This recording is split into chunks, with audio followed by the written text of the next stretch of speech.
안녕하세요. 식사는 하셨어요? 네. 다 오신 건가요? 몇 분 더 오셨어요?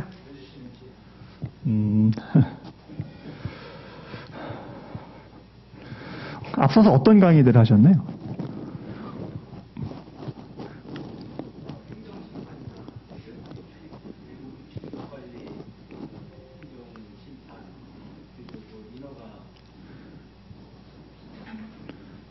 인허가 뭐 그런 게 하셨고요. 아. 비용유법엔 설립하시고, 네. 네. 교육 받으시면 다 이제 감이 다 오시겠어요? 이제 이론만 하셔가지고, 실질적으로 이제 업무를 하시고 이렇게 하셔야 되는데. 혹시 공직 계셨던 분들 계신가요? 혹시? 공직 계셨던 분은 없으세요? 다 시험 이번에 보신 분들이신가요? 아, 공직 계셨다고요? 아, 네네.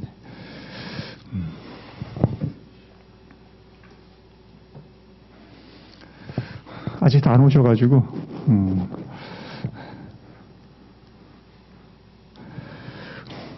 개업 준비는 지금 뭐 하고 계세요?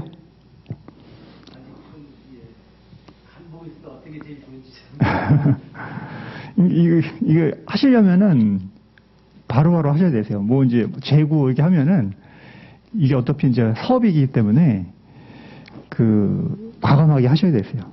뭐 시행착오도 거치고 이렇게 하셔야 되는데. 네네네네. 아, 저는 이제 시험 출신. 저는 이제 법대 졸업하고 바로 이제 법무법인에 이제 취업을 해서 한 12년, 13년 정도 법무법인에 있다가 저희 이제 법무법인에서 저런 일들을 많이 했어요. 행정기관의 이제 자문 업무들 되게 많이 했어요. 예를 뭐 서울시, 뭐 인천광역시, 뭐 정부의 뭐 부처 이런 업무들을 이제 많이 해서 거기서 이제 제가 팀장으로 있어가지고 거기 주무관들이나 이제 사무관님들 또 이제 서기관들 이런 분들하고 되게 친했거든요. 근데 그분들하고 이제 보통 이제 행정기관에서 뭐 하게 되면 보통 이제 자문서 써주고 뭐 이제 행정심판 같은 거는 뭐 검토하고 또 변호사들이 이제 행정심판 이제 주심으로 들어가는 경우도 있긴 해요. 그다음에 이제 자문위원 들어가고 또 청문 같은 거 하게 되면 이런 거 하고 이렇게 이런 업무를 저희가 막 되게 처리를 했었는데 그때 아는 이제 서기관님이 이 팀장님은 이제 법무법인에 이렇게 있는 것도 좋은데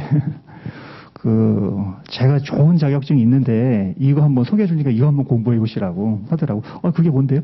저 지금 간간히 하면서 뭐 법무법인이나 아니 법무사나 아니면 뭐 로스쿨 같은 거 한번 조금 해보려고 이렇게 하는데 그거는 지금 한 번 갔다고 이제 행정사 하시라고. 공무원들은 이제 행정사 나오는데 이제 공무원분들은 이제 있는데 잘 이제 개업을 안 하신다고 하시더라고요.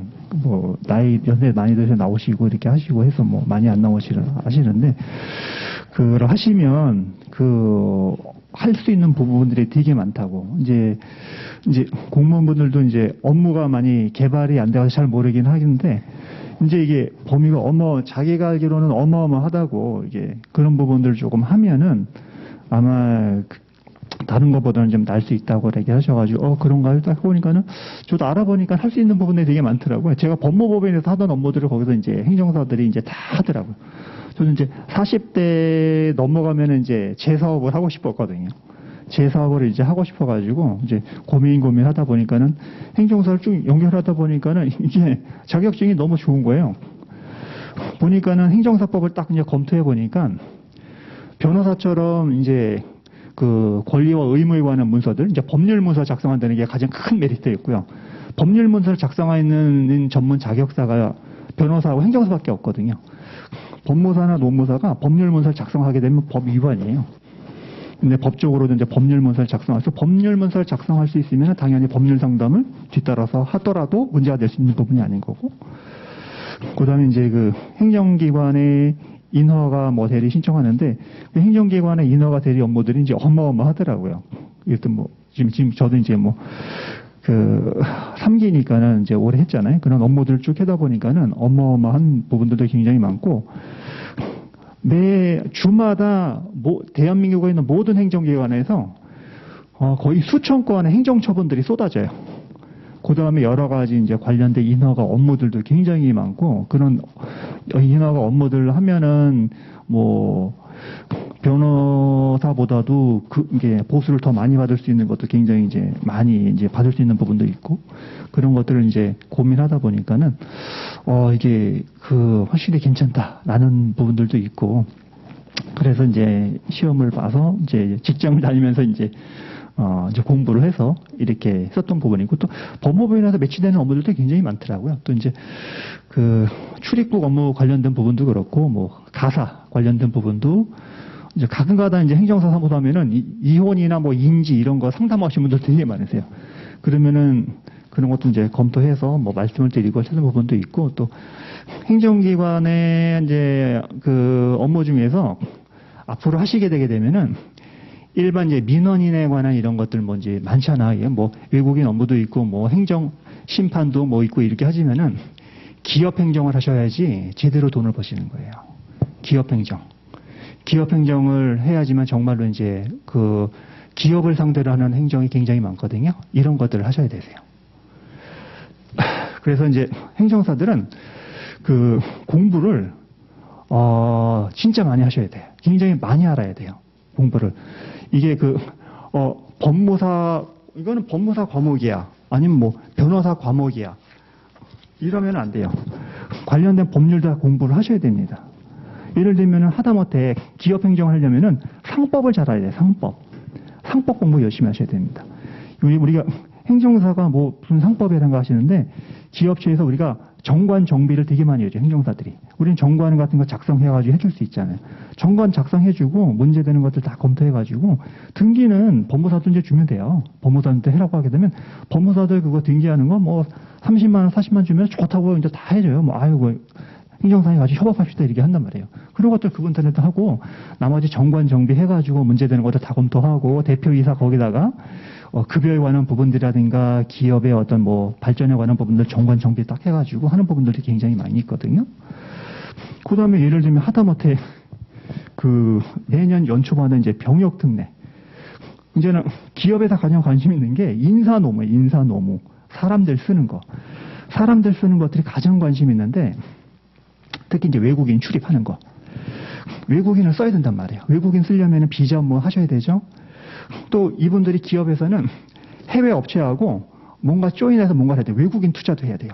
외국인 투자 이런 것도 보수가 이제 수천만 원이에요. 이런 것들도. 그 다음에 병역 특례 관련된 법. 병역 특례 우리나라 국내에 이제 전문 기능 요원, 이제 산업 기능 요원들 쓴단 말이에요. 이분들. 근데 병역 특례는 한 건 잡으면은 이거는 줄줄이 사탕이에요. 병역 특례 컨설팅 해주는 거 한 300만 원 정도 받죠? 그러면 병역 특례는 뭐예요? 가점을 하잖아요. 가점. 거기에 가점을 맞춰야 돼요. 기본적으로 40점, 50점을 맞춰준단 말이에요. 그러면은 거기에 메인 비즈, 이노 비즈에 산학 협력에 여러 가지 이제 무슨 근로 개선 굉장히 조건이 많단 말이에요. 이거를 이분들이 못하는 경우도 있어요. 여성기업 확인서 그러면은 인허비즈 하나 해주는 거 해가지고 거기서 200만 원 정도 받고, 메인 비즈도 2, 300만 원 좀 받고, 그죠? 공장 등록도 받고, 직접 생산 능력도 받고, 그러면 껌껌이 그걸 점수 채우는 것도 단단 말이에요. 그러면은 병역 등록 한 건만 해가지고 1,000만 원, 2천만 원씩도 이제 보수가 될 수 있는 부분도 있는 거래요. 이런 부분도 있고, 그 다음에 이런 것도 연결되게 되게 되면 그냥 끝나는 게 아니에요. 또 거기서 기업행정호. 또 조달이 또 들어가, 조달. 또 조달 들어가려면은 그냥 하나요? 조달하려면은 공장 등록 있어야죠. 공장 등록도 거기서 이제 100만 원, 200만 원 갖고 가고. 직접 생산 능력. 그것도 하려면은 직생 받는 것도 한 건에 100만 원, 200만씩 하니까 상품이 몇 개인지에 따라서 가져가고. 그 다음에 조달 등록해줘야 되죠. 그 다음에 이제 나라장터 등록해주는 거 이런 것도 이제 몇백만 원씩 받고. 이런 식으로 하게 되게 되면은 업무가 굉장히 많단 말이에요. 그래서 일단은 앞으로 생존을 하시려면 기업을 잡아야 돼. 지금 밖에서 컨설팅, 무자격자 컨설팅 애들이 지금 이런 업무들 해요. 근데 이거 다 행정사법 위반인데 단속을 안 해서 그렇지, 이건 지금 여러분들이 나가셔가지고 하셔야 할 일인데, 그 무자격자들이 다 하고 있단 말이에요. 그거를 지금 다 뺏어오셔야 돼, 가가지고. 이 사람들 지금 그거 하셔가지고, 지금, 뭐, 특히 이제 뭐, 경영 컨설팅 회사나 아니면은 보험회사, 그 설계사들이 무슨 컨설팅 회사 만들어가지고, 거기서 이런 거 하고 다녀요. 이런 업무들, 행정사 업무들 하고 다녀요. 뭐, 지금 뭐 병역 특례 뭐 이런 것들 다 하고 다닌단 말이에요. 무슨 이노비즈, 메인비즈, 이렇게 뭐 경영 다 한단 말이에요. 그런 것들 뭐 연구소 설립, 뭐 사내복지 진로기금 뭐 이런 거 다 설립해주면서 다 한단 말이에요. 이런 것들. 이런 거 해가지고 기본 단위가 몇백, 몇천씩 받고 이렇게 한단 말이에요. 컨설팅 회사들이.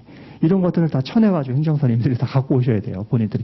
우리나라 소기업, 중소, 우리 기업이 어떻게 돼요? 소기업, 중기업, 중견기업, 대기업 있잖아요. 그렇죠? 소기업, 중기업, 이것만 해도 전국에 어마어마해요. 이 기업들을 다 뭔가를 컨설팅하고 막 자문을 하고 하셔야 된단 말이에요. 거기다 이제 소상공인도 엄청 많단 말이거든. 관련된 자금 관련된 이런 것들도 다 해주셔야 되고, 행정사님들의 또 하나의 것은 이제 사업계획서를 잘 작성하셔야 됩니다. 모든 것들은 그 사업계획서 모든 인허가는 사업계획서가 기본이에요, 기본. 그러려면은 자금도 우리가 나라에서 사업자금이니까 공짜잖아, 공짜돈. 그 다음에 이제 나라에서 하는 융자, 이런 것들 있단 말이에요. 이런 것들을 공무원들이 뭘 심사하죠? 서류심사 명함에 하잖아요, 서류심사. 다 사업계획서 검토하는 거, 사업계획서. 그러면 그 사업계획서 내용을 잘 작성해가지고, 뭐 자금 같은 것만 이제 몇 천만 원씩, 몇 백만 원씩 받아주는 걸 해가지고, 거기다 인센티브 받아가지고 이제 하시면 되는 거잖아요. 뭐 최근에도 뭐 중소벤처기업부에서 여러 가지 뭐 자금 되게 많잖아요. 뭐 청년 자금 같은 거 되게 많죠. 창업 자금 되게 많죠. 뭐든 창업 도약 자금 이런 거 맞죠. 예창사 뭐 이런 것들. 이런 거 기본적으로 뭐 1억씩 나오잖아요. 1억씩 나오면은 거기다 이제 몇 프로씩 뭐 한 10% 정도 받는다든가 이렇게 하는 부분도 있고, 또 관광자금 같은 경우도 지금 한참 있잖아요. 관광자금은 한 번에 150억이요, 150억. 최대 한도가. 대기업은 75억. 이거 받아주는 거예요. 사업계획서 잘 써가지고 컨설팅 해주고, 문체부에서 공고가 나온단 말이에요. 그러면은 일선은행에서 이걸 다 처리한단 말이에요, 일선은행에서. 그럼 일선은행들은 나라에서 이런 업무들을 서류를 접수해가지고 검토해가지고 문체부로 넘긴단 말이에요. 그러면은 사인이 공적인 업무를 하면 뭐죠? 우리 공부하셨잖아요. 시험 볼 때. 공무수탁 사인이죠. 공무원이요, 공무원. 그 사람들. 그러면 그런 것도 다 검토해가지고 그 컨설팅 자금 이렇게 해주고 그런 것도 되게 많이 있단 말이에요. 그 다음에 이제 인허가 업무들은 자금부터 인허가 절차부터 부수사업까지 다 해줘야 되는 거예요. 예를 들면 관광농원을 한다, 축산법상 뭐 관광농원을 한다고 하게 되면은 거기서 자금부터, 거기서 인허가 절차부터, 또 거기다 뭐 이제 관광농원에다 뭐 카페라도 하실 거잖아요. 그러면은 음식점 영업신고부터 다 해주는 거예요. 거기다 세트로 막 붙어가지고 그렇게 해서 상품을 만드셔야 되는 거예요. 지금 여러분들이 가셔가지고 이 자격증은 그냥 하나의 도구, 이 도구를 어떻게 쓰는지를 잘 연구를 하셔야 돼요. 이 도구가 어떤 더 자격증보다 메리트가 만드는 거는 스스로 하셔야 되는 거예요. 김현장에 있는 변호사보다 훨씬 나을 수 있도록 만들어줘야 돼요. 이 자격증 하나 갖고. 그러면 걔네보다 보수가 더 많아요. 변호사들 지금 소송 시장이 지금 레드오션 해가지고 서로 치고받고 해가지고 뭐 로스쿨 애들 쏟아져 나와가지고 수임료도 200만 원, 300만 원씩 떨어졌는데 지금 행정사님들은 인허가 한 건 해가지고 몇 천씩 받는 분들이 얼마나 많아요. 하다못해 그냥 가장 노멀한 보상만 해도 몇 프로씩 이제 받는데 토지 보상 한 건 하면 얼마예요? 토지 보상 보통 하면 7%에서 10% 받잖아요. 그러면은 한 받아주는 거 해가지고 뭐 땅 했는데 20억짜리 받으면 얼마예요? 15%면. 그런 것들이 돈이 되는 것들을 눈을 제대로 보고 상품을 제일 많이 잘 만들어요. 상품. 어떻게든 내가 이거를 상품을 만들었지. 그래서 공부를 꾸준하게 하셔야 되고, 그 다음에 내가 비즈니스 마인드를 계속 키우셔야 돼요. 비즈니스 마인드를. 어떻게 하셔야 되는지. 그동안에 이제 뭐 직장 생활을 뭐 하셨는지 모르겠지만, 직장은 그냥 직장이라는 거는 나를 보호해서 좋죠. 근데 직장은 야생이 아니에요. 이제 뭐 내부에서 뭐 이러겠죠. 뭐 승급하고 진급하고 거기서 뭐 이런 건 있겠지만은 그 틀 안에서만 이제 있단 말이에요. 그러면은 내가 주도적이지 못해. 그냥 그 업무만 열심히 하면 돼요. 근데 행정사로 나오셨기 때문에 이제 다 오너들이신단 말이에요. 오너들이기 때문에 내가 이 사업을 어떻게 해서 내 상품을 어떻게 만들고 상품 만든 걸 어떻게 마케팅하고 나를 얼마나 포장을 하고 얼마나 알리고 내가 또 얼마나 전문성을 키워야 되는지 이런 것들 다 스스로 하셔야 된단 말이에요. 이런 거 하려면 부단하게 노력을 하셔야 되고 그래서 지금 뭐 나이가 적건 많건 앞으로의 이제 100세의 인생을 내가 어떻게 꾸려가느냐에 따라서 달라진단 말이에요. 그래서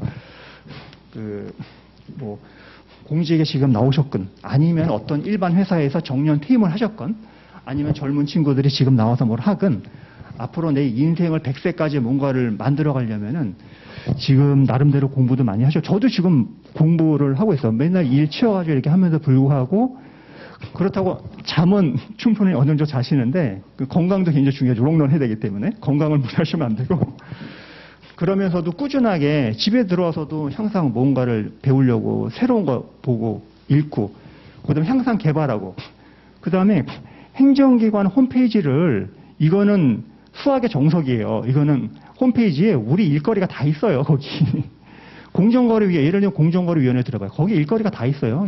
우리 할 일들이 무슨 공정거래 신고에다 뭐 심결례 이런 거 다 있고 이의신청 제도 뭐 다 있고 뭐 예를 들면 뭐 농림축산부 들어가 보세요. 거기에 보면 우리가 할 수 있는 다 있어. 무슨 뭐 농업법인 설립에 농업회사 조합 설립 뭐 다 있어요. 거기 들어가시면은.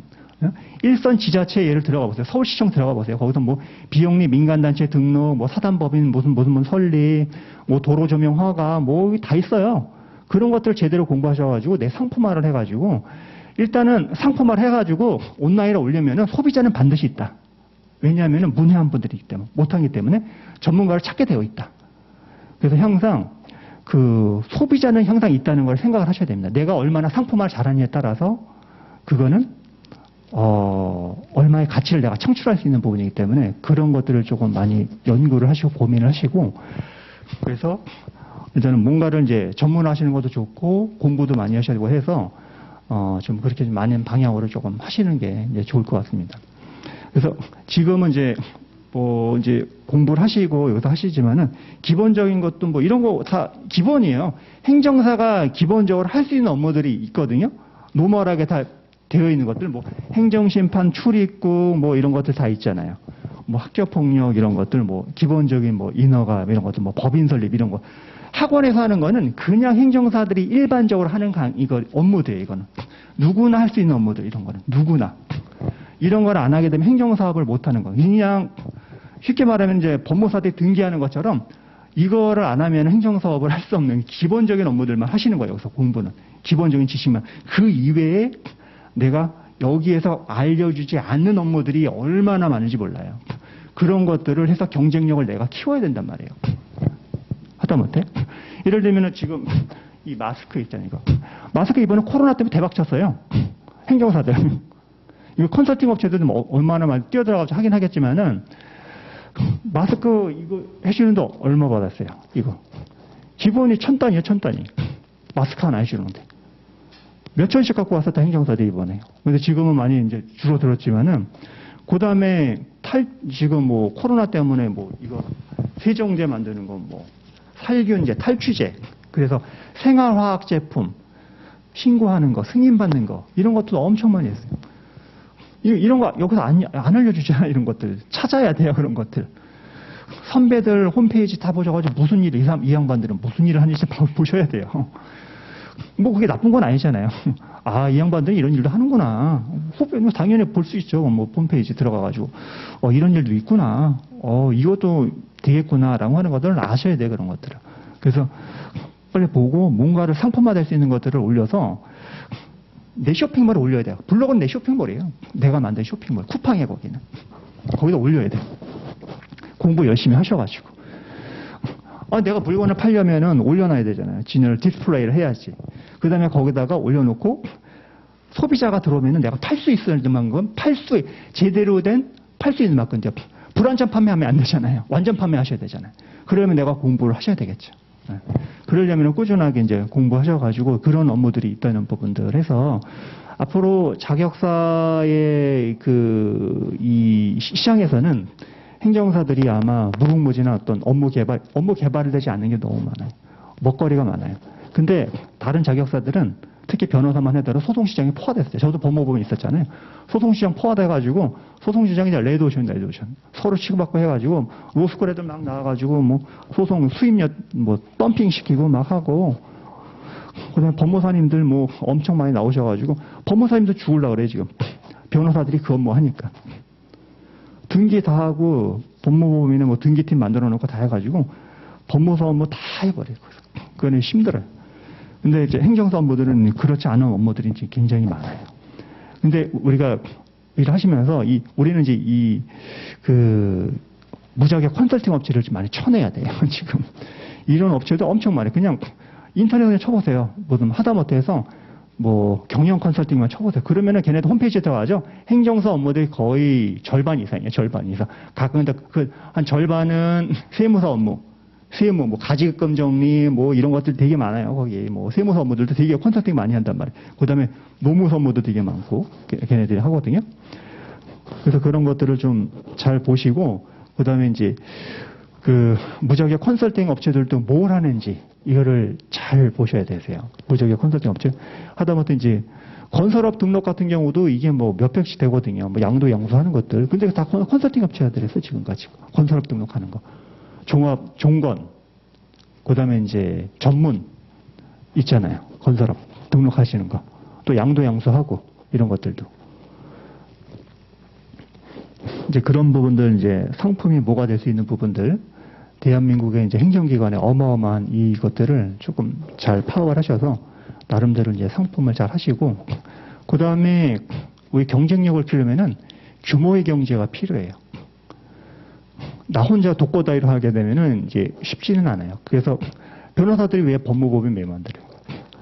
뭔가를 이제 규모를 키워가지고 같이 이제 뭔가를 마음이 맞는 분들이 사업을 같이 해가지고 규모를 해가지고 이제 행정사법인 되잖아요. 뭐 행정사법인을 하시든 합동사무를 하든 뭔가 규모를 갖고 뭔가를 하셔야지 그냥 뭐 복도팡처럼 혼자 앉으셔가지고 두두두두니 앉아가지고 하면은 손님도 다 오지도 않습니다. 그런 사무실들. 뭔가 기업처럼 기업화 하셔가지고 뭔가 규모의 경제를 키우셔야 되세요. 그렇게 이제 뭔가를 이제 키우셔서 이제 하셔야 되고, 뭐 저도 같은 경우는 뭐 합동사무소를 해가지고 어느 정도 이제 하려고 하고 지금 뭐 여러 가지 행정사법인 지금 많이 하려고 하더라고요. 되게 많이 생겼더라고요. 법인들 뭐 그런 거 좀 그렇게 하시든 아니면 합동으로 하시든 이렇게 하시든가 해가지고 뭔가를 이제 이제 소비자들한테 뭔가 이제 하다못해 회사에 찾아왔을 때 기업 대표들이 찾아왔을 때 뭔가 우리 회사는 뭔가 전문성이 있고 인력이 있고 그만한 할 사람들이 있다는 걸 먼저 보여줘야지 혼자 행정사님 두고도 그냥 앉아가지고 요만한 책상 하나 올려놓고 와가지고 거기서 상담하시고 하게 되면 여기는 뭐 대서방인가 뭔가 이렇게 생각하신단 말이에요. 그래서 뭔가는 규모를 갖고 이제 회사 체계를 갖추고 뭔가 체계적으로 뭔가 시스템화하셔서 일을 하셔야지 그렇지 않으면은 조금 이제 경쟁에서도 쉽지는 않은 부분이든지 지금 요즘도 이제 행정사분들이 지금 10회가 다 돼가잖아요. 그래서 이제 앞으로도 이제 업무는 많기는 하지만 개발할 업무는 많기는 해요. 그렇지만 그래도 이제 앞으로도 경쟁이 계속 이제 할 수 있는 부분도 많아서 그러면서 이제 좀 많이 늘어나면서 이제 업무도 모르는 것들도 많이 이제 개발하려고 하는 것 같아요. 지금 뭐 행정사들이 손대지 않는 행정기관들도 되게 많거든요, 사실.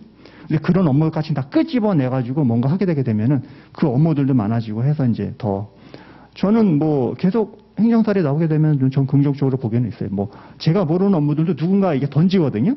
그러면 이런 것도 돈 낼 수 있는 건 알 수 있는 부분도 있거든요. 그런 것들도. 네, 그런 것들도 있는 부분에서 좀 고민을 많이 하시고 하시는 게 좋지 않을까라는 좀 여담을 한번 해봤습니다. 네. 안 오시네요. 같이 좀 나가려고 했더니만. 네. 저요? 저는 16, 17, 18, 19, 20, 21, 22. 우리 지금 회차하면 7년 차 되게 되겠네. 네네네.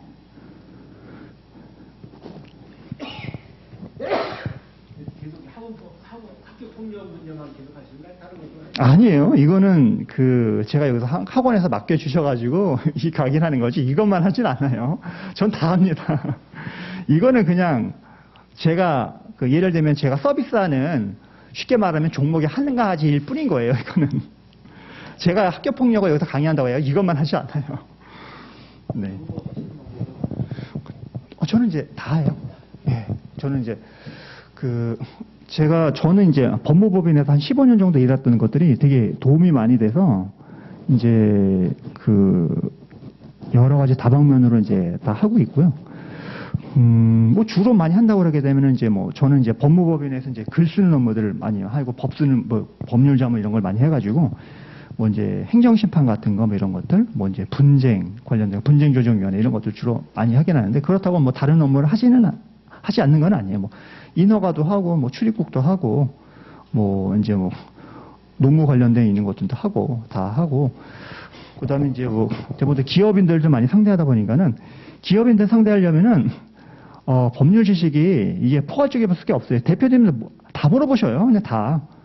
아무거나 다 물어봐요. 행정사 만능이 돼요. 행정사 이번에 저희가 이제 미수금이 이렇게 됐는데 이 사람도 안 주는데 어떻게 해야 돼요? 물어보면 상담해줘야 돼요. 이렇게 상담해주고 이렇게 하시면 되세요. 이렇게 알려드리고 우리 직원이 이번에 연차 휴가가 이렇게 되는데 어떻게 해야 돼요? 이 연차 휴가 이게 새로 오신 분들은 월 단위 연차 휴가 연 단위 연차 휴가 이렇게 해가지고 1년 되게 되면 26개가 발생하고 이렇게 가지고 그런 거 노무 상담도 이렇게 해주고 해고하게 되게 되면 그런 것도 해고하는 부분들 이렇게 설명을 해주고 다 해줘야 돼요. 우리 정관에 대표이사님들이 임금, 급여, 어떻게 해야 되는데, 정관에다 어떻게 표시해야 되는지 이런 것들 해가지고 이렇게 다 상담해줘야 되고, 이번에 우리 조달 들어가야 되는데 이거 어떻게 해야 되느냐 해가지고, 조달 이렇게 해서, 공장 등록하고 뭐하고 해서 이렇게 하셔야 된다. 그러냐고 이렇게. 다 이렇게 해줘야 돼요.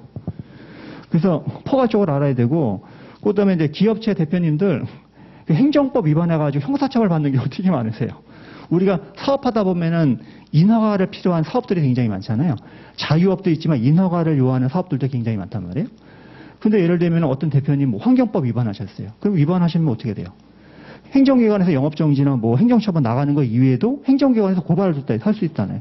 그럼 고발 조치하게 되면 이거 형사절차 진행되면 이거 지금 이게 경찰에서 수사 나오라고 하는데 이거 어떻게 해야 됩니까? 하게 되면 그런 것도 물어보고 형사절차 어떻게 되고 이번에 이제 형사정법 바뀌어가지고 경찰 단계에서 이제 불송치 받을 수 있도록 뭔가 좀 해보고 이런 식으로 뭔가 절차를 쭉 알려줘야 돼요. 이렇게 해서. 그래서 좀 포괄적으로 많이 해서 법원 업무나 이제 변호사 업무들을 조금 어느 정도 알아두면은 업무할 때 조금 편하기는 해요. 그런 것들 기본적으로 좀 뭔가 상담을 해주고 뭔가를 그분들의 욕구를 해소해줘야 돼요. 이게 뭔가를 내가 난 전문성이 있는 행정사야 라는 거를 보여줘야지 그냥 그런 거 있으면 이건 변호사 찾아가셔야지 이거 노무사 찾아가시 이러면은 뭐야 이거 이렇게 생각한단 말이에요. 이거는. 그래서 딱 뭔가를 어떤 현안이 있으면은 그거를 현안에 대해서 사실관계가 굉장히 중요하죠. 사실관계를 정확하게 파악을 해서 이 사실관계에서 파생될 수 있는 법적인 문제들을 명확하게 상담을 해주고 가이드를 해주셔야죠. 이거는 이렇게 가셔야 됩니다. 이 방향으로 가셔야 되고 이런 가능성도 있는데 이 부분은 좀 고려를 좀 하셔야 될 것 같습니다. 라든가 이렇게 좀 얘기를 해서 보여주셔야지 그래야지 이분들이 계속해가지고 속된 말로 단골 손님이 돼가지고 뭔가 연결도 해주고 소개도 해줘야 되지 그렇지 않고 저기 법무사한테 물어보세요 이러게 되게 되면 그래요? 알겠다고 이렇게 하시는 거예요. 그러면 네. 그래서 좀 공부를 많이 하시고 공부는 다른 게 없는 것 같아요. 일단은 내가 관심 있는 업무나 이런 것들은 일단 블로그에 올리세요. 블로그에 올리면 언젠가 소비자는 찾습니다. 찾으면은 내가 유식한 척하고 일단은 수임을 하세요. 그리고 열심히 공부하셔가지고 하나하나 풀어가면서 일해 주시면 되세요.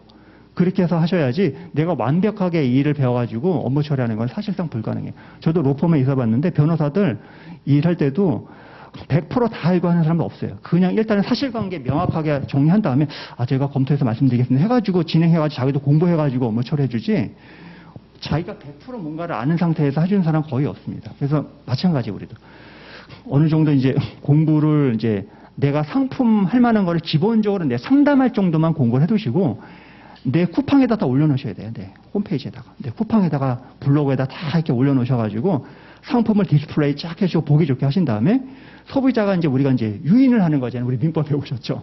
네? 청약의 유인. 끌어오셔야 돼. 그런 다음에 이제 오면은 그런 다음에 이제 연결이 되고 한단 말이에요.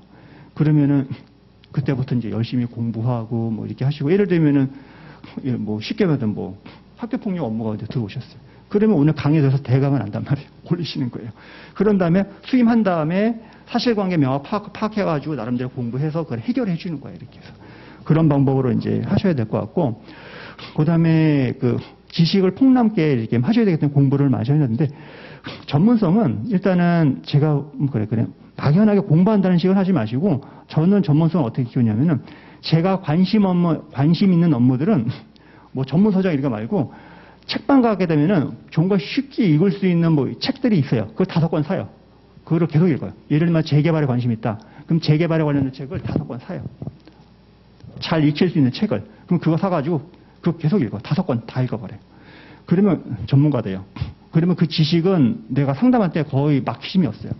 또 예를 들면 뭐 내가 그 뭐 음주운전 뭐 이렇게 뭐 그런 거 한다.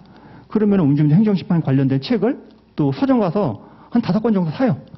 그래서 계속 쭉 읽어요.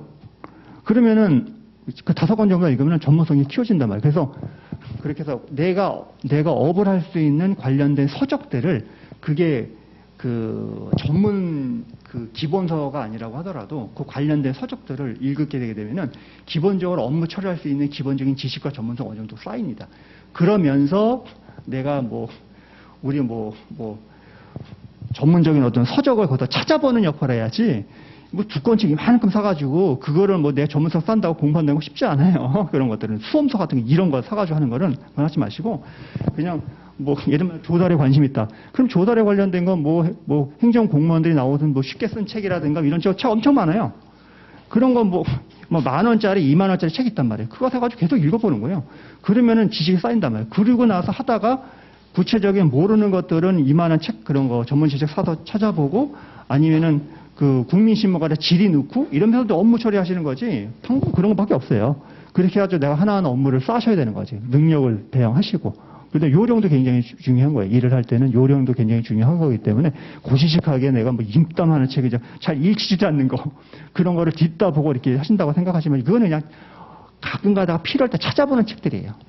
변호사들도 무슨 뭐 하게 되면 이만한 책 사는데 그거 다 공부하려고 하는 게 아니고 사건이 있을 때마다 찾아보려고 하는 거예요. 그냥 중요한 부분만 이렇게 찾아보려고. 우리도 그런 전문서적인 서적은 살 필요성은 있지만 그거를 매번 펴놓고 공부할 생각은 하지 마시고 쉬운 책을 사가지고 그거를 많이 읽으세요. 그렇게 하시면 될 것 같고.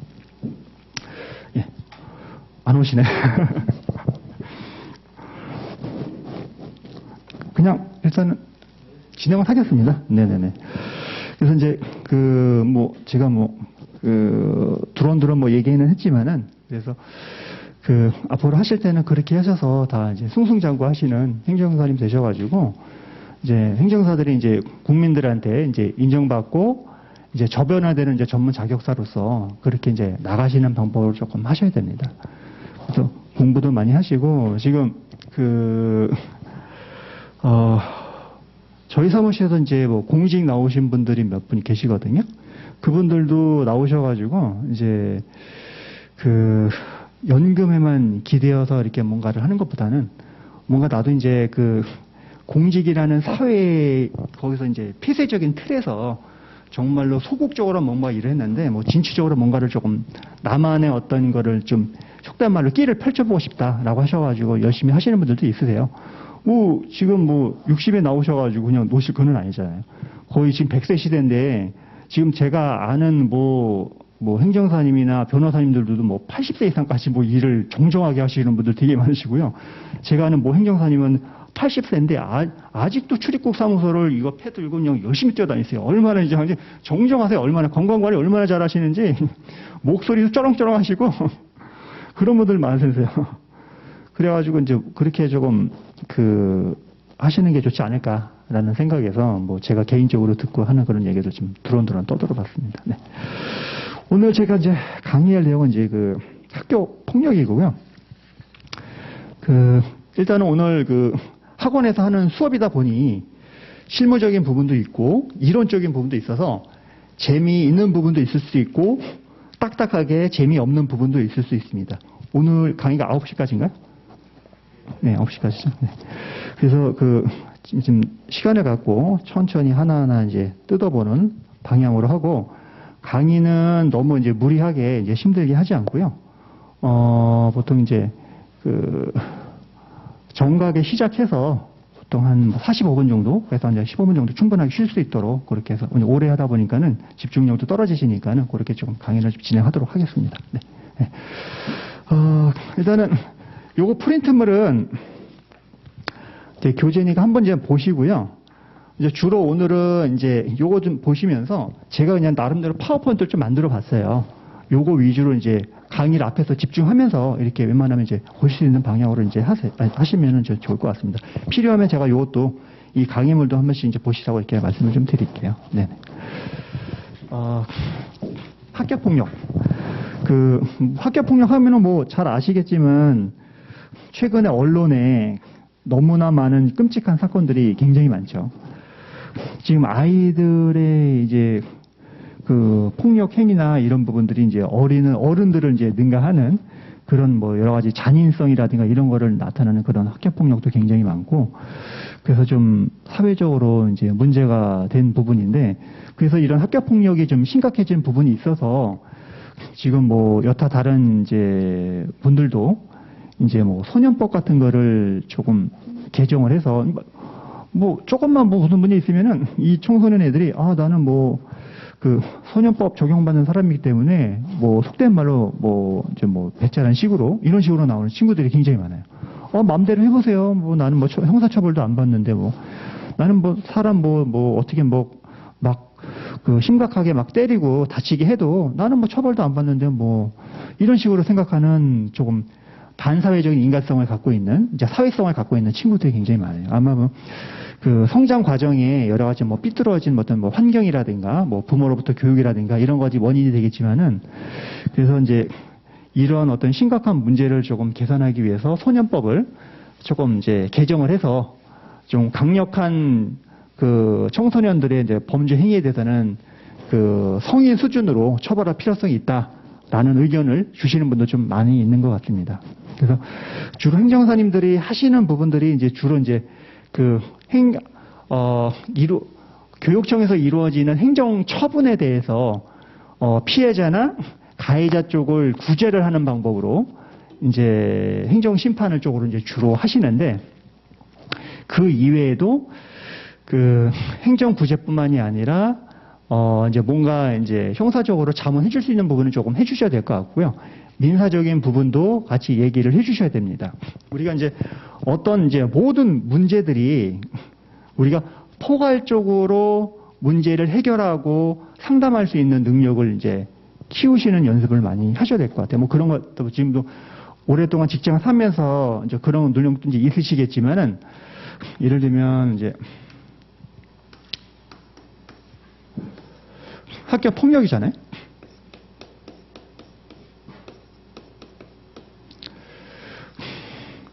학교 폭력이라는 게 있을 때 여기서 이제 파생될 수 있는 문제들이 있죠. 이런 것들을 종합적으로 의뢰인들한테 가이드를 해 주셔야 되세요. 형사적인 문제가 있다는 부분, 민사적인 문제, 행정적인 문제, 이런 것들을 어떻게 해결해 주고 이런 것들을 유기적으로 어떻게 처리해 줘야 되는지, 이런 부분에 대한 것들을 생각을 좀 해보셔야 되는 겁니다. 이런 것들은 이거는 유단 학교폭력만이 아니고요. 앞으로 업을 하시면서 그 밖에 모든 업무들도 이런 방식으로 뭐 처리를 하는 사고 능력을 좀 배양하시는 것들이 이제 필요하지 않을까 생각은 듭니다. 그래서 학교에서 이루어지는 폭력이 발생했을 때 이런 문제는 형사적으로 어떻게 이루어지는지, 아이들의 연령이나 나이에 따라서 소년법이라는 것도 있고 사건의 경중에 따라서 일반 형사 절차도 있는 부분도 있을 거고요. 민사적으로 부분은 이거는 민사적으로 부분은 어떤 문제가 발생하는지에 대해서 생각을 해보셔야 되겠죠. 민사적으로는 손배의 문제가 발생하겠죠. 손해배상 문제. 어떻게 손해배상을 해줘야 되는 부분인 건지, 손해배상 금액은 어느 정도가 적정한지 부분에 대해서 고려를 해줘야 되는 거죠. 그 다음에 행정적인 부분. 행정적으로 어떤 문제가 발생하는지, 행정적으로 학교폭력 예방 대책에 관한 법률에 따라서 아이들이 학교 이제 심의위원회에서 행정처분을 받았을 때 어떻게 구제를 해야 되는 부분인 건지, 만약에 이런 행정처분이 끝났을 때 학생 기록부에 기재가 되었을 때 이런 부분들을 상급 학교에 진학하기 위해서 삭제라든가 이런 거 해줘야 되는데, 이런 부분들은 어떻게 해줘야 되는 건지에 대한 어떤 고민을 해서 전반적으로 부모님들한테 컨설팅을 해주셔야 되는 겁니다. 종합적으로. 그래서 종합적으로 이제 사고할 수 있는 그런 능력을 키우시는 방법으로 생각해 보셔야 될 것 같습니다. 네. 그래서 이제 넘어가면 간단하게 뭐 제 소개를 하면은 저는 이제 3회 뭐 제가 있는 뭐 자격증 뭐 기본적으로 이런 거고, 저는 법무법인에 이렇게 있다가 이제 보험 관련된 업무도 좀 관심이 있어서 기업에 대해서 뭔가 컨설팅 하려니까는 보험에 관련된 업무도 조금 많이 알아야 될 것 같아서 이제 보험회사 잠깐 들어가서 있고, 아직도 보험 관련된 일을 하고 있고요. 이렇게 있고, 그다음 뭐 이런 데 뭐 활동을 하고 있어요. 저는 이제 뭐 사회복지사협회 뭐 이런 것도 있고, 뭐 지금 법무부 청소년 범죄 예방위원회에 대해 자문위원회도 있기는 하고 있습니다.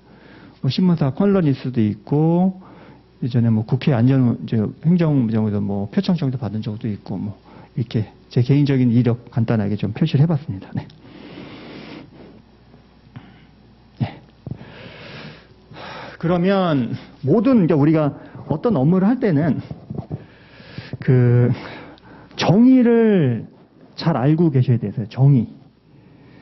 우리 학교 때도 이제 그 공부를 할 때도 항상 선생님들이 이제 그 정의를 얘기를 해주잖아요.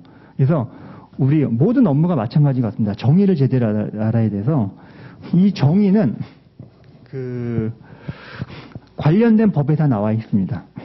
우리 대한민국에 있는 모든 법률들은 그 안에 제1조나 2조쯤에 각 법률에 사용하는 용어에 대한 정의가 나와 있어요. 이거는 뭐다, 이거는 뭐다, 뭐다 다 나와 있습니다. 그래서 앞으로 사건 수임을 했을 때도 내가 수임한 업무에 대한 법률을 먼저 찾아보시는 거예요. 찾아봐서 그 법률을 공부한 다음에, 가장 기본입니다. 내가 관련된 법률을 먼저 공부하시는 거예요. 학교폭력 하시잖아요? 그러면은 학교폭력법을 먼저 보셔야 되는 거예요. 거기서 용어가 뭔지, 학교폭력이 뭔지 이런 걸 다 보셔야 되는 겁니다. 그러면 학교폭력이란 학교 내외에서 학생을 대상으로 발생하는 신체, 정신, 재산의 피해를 수반하는 행위를 말한다라고 되어 있죠. 네. 학교폭력 예방 및 대책에 관한 법률 제2조에 나와 있는 내용입니다. 내용을 보면 학교 내외에서 학생을 대상으로 발생한 상해, 폭행, 감금, 협박, 약취, 유인, 명예훼손, 모욕, 공갈, 강요, 강제적인 심부름, 성폭력, 따돌림, 사이버 따돌림, 정보통신망을 이용한 음란, 폭력 정보 등에 의해 신체, 정신, 재산상의 피해를 주는 행동 모두를 학교폭력으로 정의합니다 라고 되어 있습니다. 그러면 행정사님들은 뭐를 아셔야 되겠죠? 여기 말을 다 이해를 하셔야 돼요. 여기를. 폭행이 뭔지, 상해가 뭔지, 감금이 뭔지. 그러려면 뭘 알아야 되겠죠? 형법을 보셔야 돼요. 형법. 예를 들면 명예훼손이에요. 명예훼손. 명예훼손이라는 우리가 상식적인 지식에 접근할 게 아니라 형법을 찾아보셔야 돼요. 이게 이 아이가 명예훼손에 해당되는지. 형법에서 명예훼손의 고의가 뭔지, 구성요건이 뭔지, 위법성이 뭔지 이런 거 따져보셔야 돼요. 우리가 형법에서 범죄가 성립하려면 그 요소가 다 맞아야 되는 거잖아요. 고의성이 있어야 되고, 구성요건에 해당이 되고, 위법성이 될 수 있어야 되고, 이런 것도 있어야 되죠. 그러려면 형법의 각 칙에 명예훼손, 명예에 관한 이 부분을 봐서 이 명예훼손이란 말이 뭔지를 알아오셔야 된단 말이에요. 그러려면 각각의 용어를 알아야 돼요. 또 명예훼손이 되려면 뭐가 있어야 돼요? 공연성이 있어야 돼요. 공연성. 그거는 형법에서 전파성 이론이라고 하는데, 어떤 사실 또는 허위의 사실을 적시했을 때, 저하고 행정사님하고 둘이 있는데 막 뭐라고 이제 누구래서 얘기를 했어요. 여기 행정사님에 대해서는 나쁜 얘기를 막 해요. 그러면은 전파될 수 있잖아요. 적실했으니까. 나 갈 수가 있잖아요. 근데 뭐 예를 들면은 저하고 이제 내부적인 인원들끼리 뭔가 한다고 그러면은 그런 것들은 이제 전파될 가능성이 없거든요. 근데 전파될 수 있는 가능성 있는 사람들한테 하게 되게 되면 이런 것도 요건에 해당된단 말이에요. 그래서 제가 이거는 명예훼손을 뭐 굳이 설명하려는 게 아니라 이런 거를 제대로 알려면은 찾아보셔야 된다고요. 형법에 가셔가지고. 폭행이 뭔지. 폭행은 유형력의 행사. 하다못해 제가 행정사님하고 막 이렇게 싸우는데 옆에 있는 깡통이라도 발로 애따 걷어차고 이것도 폭행이 될 수 있는 거예요. 또 협박, 약취, 유인, 음란, 모욕 이런 것들. 사이버 딸이 뭔지 이런 것들. 정보통신법 보셔야 됩니다. 법에서 봐서 어떻게 규정하고 있고 어떻게 정의되어 있고 구성 요건이 어떻게 되는지 보셔야 됩니다. 그래야지만 부모님들이 찾아오셨을 때 아, 어머님 이 사실관계를 종합해서 봤을 때 이 내용은 형법상 명예훼손에 해당이 됩니다.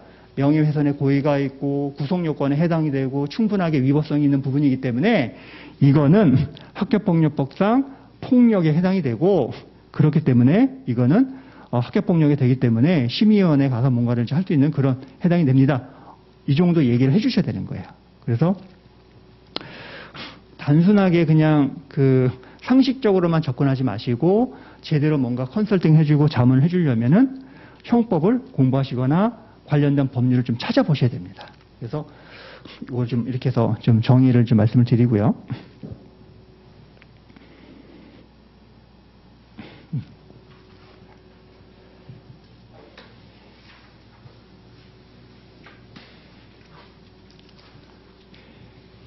아까 좀 얘기를 했지만 폭력의 유형이 여러 가지가 있죠. 그래서 초기 상담을 하실 때 폭력의 유형이 어떤 건지를 좀 확인해 보셔야 되세요. 신체적으로 폭력한 건지, 사이버 폭력인지, 언어 폭력인지, 따돌림인지 이런 것들. 이런 유형, 학교 폭력의 유형을 파악해야 된다. 유형은 뭘로 파악할까요? 유형은?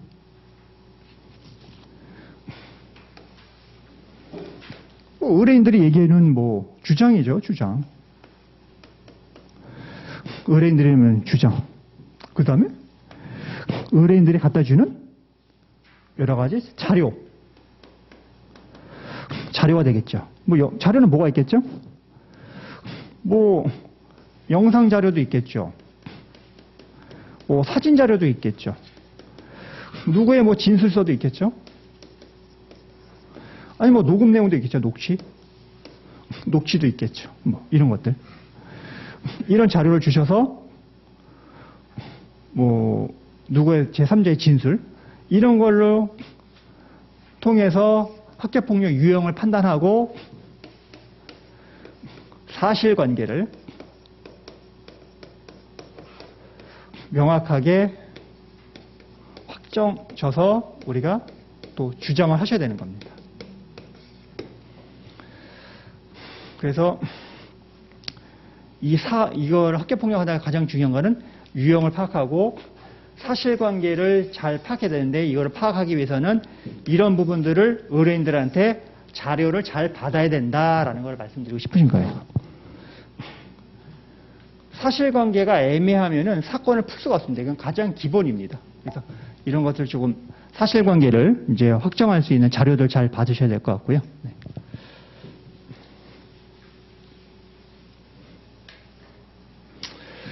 요즘에 언어폭력, 따돌림, 강요, 금품 감치, 성폭력, 여러 가지 이제 있죠. 이런 것들 좀 잘 파악하셔야 될 것 같고요.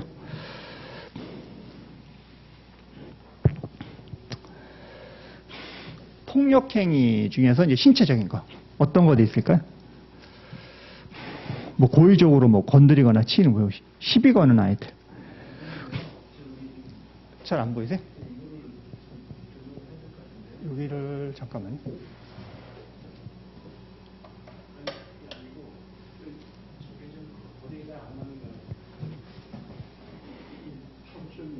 초점이 안 맞아요.